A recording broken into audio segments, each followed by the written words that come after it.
যোৱাকালি 10 জুন তাৰিখে আমাৰ প্ৰধানমন্ত্ৰী নৰেন্দ্ৰ মোদী ডাঙৰীয়াৰ কাৰ্যকাল ভাৰতবৰ্ষৰ প্ৰথমগৰাকী প্ৰধানমন্ত্ৰী জৱাহৰলাল নেহৰুতকৈ এটা দিন বেছি হোৱা উপলক্ষে তেওঁ যি ধৰণে বিজেপিয়ে ৰাজ অভিষেক আয়োজন কৰিলে এইটো এটা ৰাজনৈতিক মাৰ্কেটিঙৰ বাহিৰে আন একো নহয় আৰু এইটো ভাৰতবৰ্ষত এই ঘটনাটোৱে সাংঘাতিক ধৰণৰ পুলপাৰ লগাইছে হুলস্থুল লগাইছে মই এই সন্দৰ্ভত দুটামান কথা মই দাঙি ধৰিব খুজিছো যে প্ৰথম কথা যোৱাকালি মোদী ডাঙৰীয়াই যি ধৰণে তেওঁৰ এটা দিন কাৰ্যকাল জৱাহৰলাল নেহৰুতকৈ বেছি হোৱাৰ বাবে যি ধৰণৰ তেওঁ হৈচৈ লগালে এনেকুৱা ধাৰণা হয় যেন তেওঁ জৱাহৰলাল নেহৰুৰ লগত প্ৰতিযোগিতা কৰিবলৈ গৈছে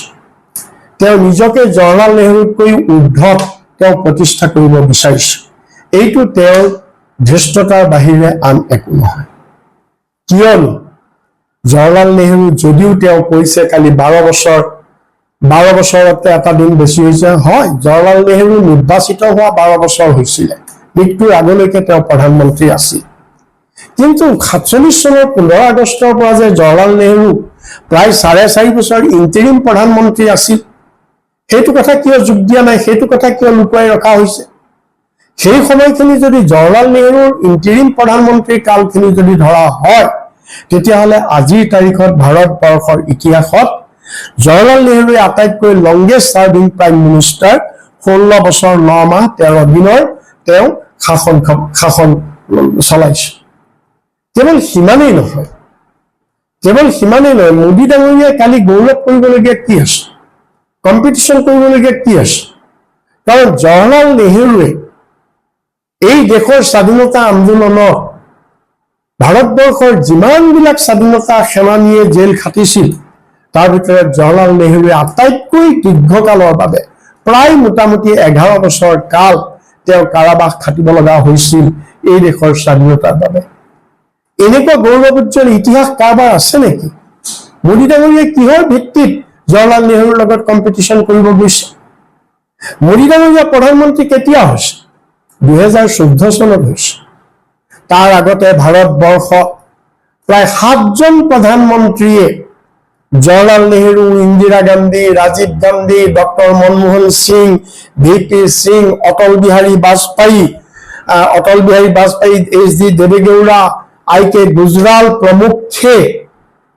এই প্ৰধানমন্ত্ৰীসকলে গঢ়ি যোৱা এখন দেশ ৰেডিমেড ইনফ্ৰাষ্ট্ৰাকচাৰত নৰেন্দ্ৰ মোদী বহিছে তাতকেতো তেওঁ একো কৰিব পৰা নাই তেওঁ কি গৌৰৱ উজ্জ্বল আছে কি গৌৰৱ কৰিবলগীয়া কথা আছে আজি জৱাহৰলাল নেহৰুৱে যিদিনাখন ব্ৰিটিছৰ পৰা এই দেশ লৈছিল প্ৰধানমন্ত্ৰী হিচাপে সেইদিনা আমাৰ দেশ কি আছে এক দুৰ্ভিক্ষৰ ভৰা দেশ আছে দৰিদ্ৰতাৰ ভৰা দেশ আছে ৰাস্তা পদূলি যাতায়াত কোনো পিনে নাছিল এক বিধ্বস্ত অৱস্থাৰ আমাৰ দেশ আছিল য'ত আমি এটা আলপিন এখন ব্লেড এটা সেফটি পিন তৈয়াৰ কৰিব পৰা কাৰখানা আমাৰ দেশত নাছিল কিন্তু সেই অৱস্থাৰ পৰা জৱাহৰলাল নেহৰুৱে তেওঁৰ নিৰবিচ্ছিন্ন প্ৰচেষ্টা তেওঁ আমাৰ দেশখন বিজ্ঞান তথ্য প্ৰযুক্তিবিদ্যা অৰ্থনীতি ফৰেইন পলিচি ডিফেন্স এই সকলোতে এনেধৰণে আমাৰ দেশখন আগুৱাই লৈ গ'ল যে আজি বিশ্বৰ এখন আগশাৰীৰ দেশ হিচাপে আমি আজি নিজকে প্ৰতিষ্ঠা কৰিব পাৰিছো আজি যি এইমছৰ কথা কৈ গৌৰৱ কৰিছে বিজেপিয়ে এই এইমছ জৱাহৰলাল নেহৰুৱে প্ৰতিষ্ঠা কৰি গৈছিল আজি যি IITৰ কথা কৈ বিজেপিয়ে গৌৰৱ কৰিছে এই IIT জৱাহৰলাল নেহৰুৱে প্ৰতিষ্ঠা কৰি গৈছিল মাত্ৰ তেওঁ হয়তো তাৰ সংখ্যা বঢ়াইছে হয়তো আৰু দুখন এইমছ তেওঁ বেছিকৈ বনাইছে মোদী ডাঙৰীয়াই হয়তো আৰু 4খন IIT তেওঁ বেছিকৈ বনাইছে কিন্তু ব্ৰেইন চাইল্ডটো আছিল জৱাহৰলাল নেহৰু আজি যি আমাৰ দেশৰ বিজ্ঞান প্ৰযুক্তি আজি এটমিক এনাৰ্জি ইয়াৰ কাৰণে ভাবা এটমিক ৰিচাৰ্চ চেণ্টাৰ সেই দিনতে তেওঁ ইমান সুদূৰ প্ৰসাৰী চিন্তা আছিল জৱাহৰলাল নেহৰু তেওঁ তেতিয়াই ভাবা এটমিক ৰিচাৰ্চ তেওঁ বনাই থৈ গৈছিল কেৱল সিমানেই নহয় আজি যি ইণ্ডিয়ান স্পেচ ৰিচাৰ্চ অৰ্গেনাইজেশ্যন, যাৰ গৱেষণাৰ যোগেদি আজি আমি ভাৰতবৰ্ষৰ চন্দ্ৰ বা আমি মংগলত যাবলৈ সক্ষম হৈছো, এয়াও যদিও জৱাহৰলাল নেহৰু নাছিল, ইন্দিৰা গান্ধীৰ অৱদান আছিল, সেইখিনি সময়ত এই ISRO Indian space research organisation বনোৱা হৈছিল। তো মোদী ডাঙৰীয়াই ইয়াক কেৱল আজি পৰিচালনাহে কৰিছে, তাৰ বিপৰীতে আজি প্ৰায় 63টা public sector undertaking Jawaharlal Nehru, Indira Gandhi আৰু পূৰ্বৰ প্ৰধানমন্ত্ৰীসকলে গঢ়ি থৈ যোৱা আজি নৰেন্দ্ৰ মোদীয়ে 12 বছৰত সেই গোটেইবিলাক এটাকৈ বিক্ৰী কৰি তেওঁ আমাৰ দেশৰ পাব্লিক সেক্টৰ বিলাক শেষ কৰিছে। গতিকে তেওঁ গৌৰৱ কৰিবলগীয়া কি আছে? আজি মোদী ডাঙৰীয়াই গৌৰৱ কৰিবলগীয়া কি আছে? তেওঁৰ কাৰ্যকালত ডিমনিটাইজেশ্যন তেওঁ কৰি আমাৰ দেশৰ অৰ্থনীতি যিদৰে বিধ্বস্ত কৰিলে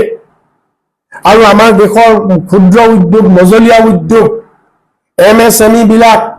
যি ধৰণে আজি ধ্বংস হৈ গ'ল, আজিও আমাৰ দেশ আজি থম ধৰি উঠিব পৰা নাইকিয়া। আজি নৰেন্দ্ৰ মোদী ডাঙৰীয়াই আজি গৌৰৱ কৰিবলৈ কি আছে? তেওঁ বিশ্বগুৰু নাম পাইছে, তেওঁ পৃথিৱীৰ বিভিন্ন দেশত গৈ সেই দেশৰ সৰ্বোচ্চ সন্মান লৈছে, ভাল কথা, আমি ভাল পাইছো। কিন্তু আমাৰ দেশখন তেওঁ অৱদান দি গৈছে? তেওঁ কি অৱদান দি গৈছে? আমাৰ দেশখনক কলৈ লৈ গৈছে তেওঁ? যদি আমি চাওঁ, কেইটামান আমি ইণ্ডেক্স চাওঁ, গ্ল'বেল হাংগাৰ ইণ্ডেক্সত আজি আমাৰ ভাৰতবৰ্ষৰ স্থান 123খন দেশৰ ভিতৰত 102ত আছে, য'ত নেকি শ্ৰীলংকা, নেপাল বা বাংলাদেশ এইবিলাক আমাৰ একেবাৰে সৰু এখন ক্ষুদ্ৰ দেশ, এইবিলাক আমাতকৈ ওপৰত আছে। কেৱল সিমানেই নহয়, গ্ল'বেল পিচ প্ৰেছ ফ্ৰীডমত যদি আমি চাওঁ, তেতিয়াহ'লে আমি দেখিম আমাৰ দেশ 157 নম্বৰত আছে 180খন দেশৰ ভিতৰত। ঠিক সেইদৰে গ্ল'বেল পিচ ইণ্ডেক্সত যদি আমি চাওঁ, 163খন দেশৰ ভিতৰত আমাৰ দেশ 127 নম্বৰত আছে। আৰু ঠিক একেদৰে যদি আমি গ্ল'বেল জেণ্ডাৰ গেপ যদি আমি ইণ্ডেক্স চাওঁ, তেতিয়াহ'লে এইটো আমাৰ দেশ পৃথিৱীৰ ভিতৰত আমি 131 নম্বৰত আছো। তেতিয়াহ'লে ইয়াত গৌৰৱ কৰিবলগীয়া কি আছে? কেৱল সিমানেই নহয়,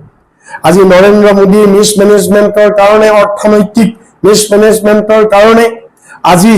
কি হৈছে? আজি আমাৰ আন্তৰ্জাতিক বজাৰত আজি ডলাৰৰ মূল্য আজি যি ধৰণে, তাৰ লগত আমাৰ টকাৰ মূল্য যি ধৰণে অৱনমিত হৈছে, হ্ৰাস হৈছে, প্ৰায় 96 ৰুপিজ হৈ গ'ল এতিয়া $1 বিপৰীতে। ইয়াৰ ফলত আমাৰ দেশত আজি ইনভেষ্টৰ, বিনিয়োগকাৰীসকল, বিদেশী বিনিয়োগকাৰীসকল আজি অহা নাই। আমাৰ দেশৰ পৰা প্ৰায় 2 লাখতকৈ অধিক কোটি টকা বিদেশী বিনিয়োগকাৰীসকলে ইয়াৰ পৰা উঠাই লৈ গুচি গৈছে। আৰু কেৱল সিমানেই নহয়, ডক্টৰ মনমোহন সিঙৰ দিনত আমাৰ দেশ ৱৰ্ল্ডৰ 4th লাৰ্জেষ্ট ইকনমি আছিলে আমাৰ দেশৰ অৰ্থনীতি। আজি ইয়াৰ ফলত আমাৰ দেশ 6th লাৰ্জেষ্ট ইকনমিলে অৱনমিত হৈছে। তো ইয়াত গৌৰৱ কৰিবলগীয়া কি আছে? এতিয়া যদি আমি আমাৰ মুখ্যমন্ত্ৰী হিমন্ত বিশ্ব শৰ্মাই মোদীক ভূয়সী প্ৰশংসা কৰি চিঠি লিখিছে, কিন্তু আমি তাৰ উত্তৰত আমি ক'ব খুজিছো মুখ্যমন্ত্ৰীকো যে তেওঁ